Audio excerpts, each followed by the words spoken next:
A pleasant Thursday evening, mga Kasaloy. Here are the day's top stories in this edition of Cebu Daily Newscast. For our top story, police here are optimistic that the murder of Coach Jay will soon be solved with the help of her abandoned vehicle and cell phone. The body of Joel Jude Coach Jay Unchuan was found dumped in a grassy lot in Naga City, southern Cebu last December 30. Police Lieutenant Colonel Gerard A. Spaglares, spokesperson of the Police Regional Office in Central Visayas, told reporters on Thursday, January 4, that they are optimistic that the gruesome murder of Coach Jay will soon be solved with the help of the forensic examinations done on her vehicle and cell phone. According to Pelare, the victim's vehicle has been submitted for forensic examination to gather more possible pieces of evidence that can help identify her killers. Although subjected to forensic examination is the beloved Sinulog idol judge's cell phone, which was among the things that authorities recovered inside her abandoned vehicle. Meanwhile, Cebu Governor Gwendolyn Garcia dismissed rumors of a competition with the Cebu City Government over organizing the Sinulog Festival. Garcia, in a recent press conference, said the capital has no intention to upstage the city's efforts in holding one of the biggest and grandest festivals in the country. The governor said that the only thing they did not agree on is the venue. She also clarified that it was not her decision to prevent the winning contingents in the upcoming Sinulog sa Kabataan sa Lalawigan from joining the ground showdown of the Sinulog Festival at the South Road properties.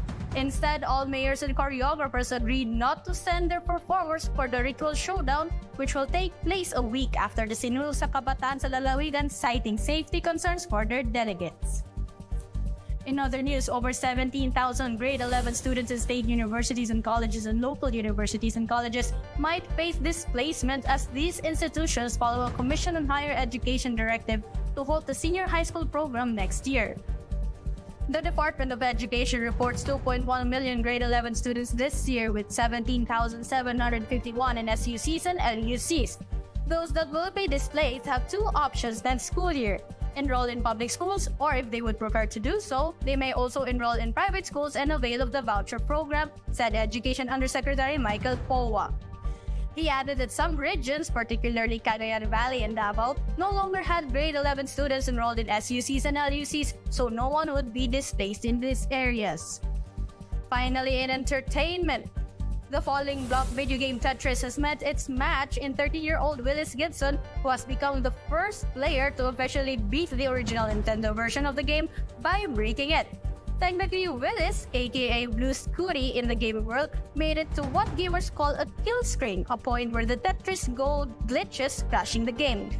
That might not sound like much of a victory to anyone thinking that only high scores count, but it's a highly coveted achievement in the world of video games, where records involve pushing hardware and software to their limits and beyond. It's also a very big deal for players of Tetris, which many had long considered unbeatable.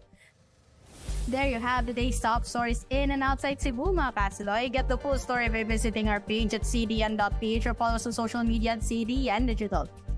This is Morexet Aram wishing everyone a safe Thursday evening. Amping mga Kasaloy.